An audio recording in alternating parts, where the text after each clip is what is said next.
vamos a mostrarte las cuevas de Dain.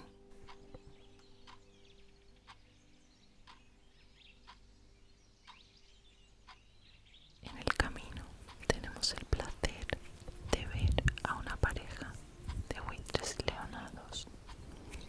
Es un camino muy agradable.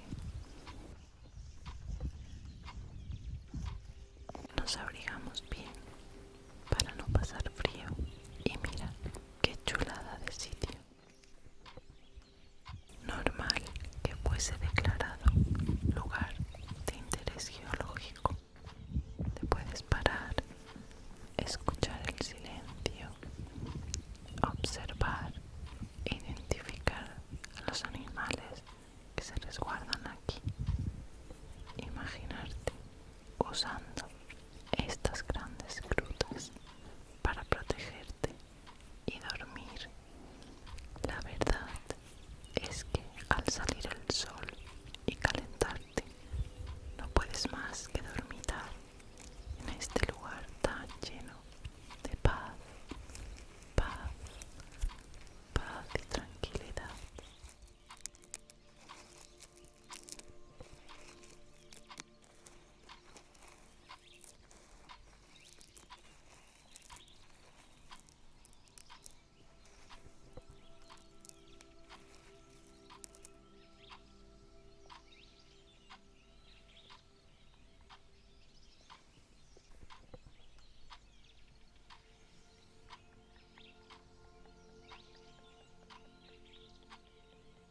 Ahora cambiamos de paradigma y te llevamos hacia la costa, alrededor de Mazarrón. No queríamos perder la oportunidad de enseñarte las ruinas de las antiguas minas. Verás colores fascinantes.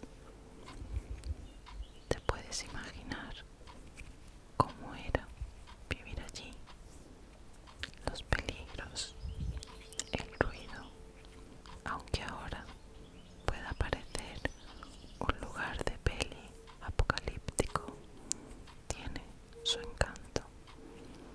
Y también puedes ver el efecto dramático que deja sobre el suelo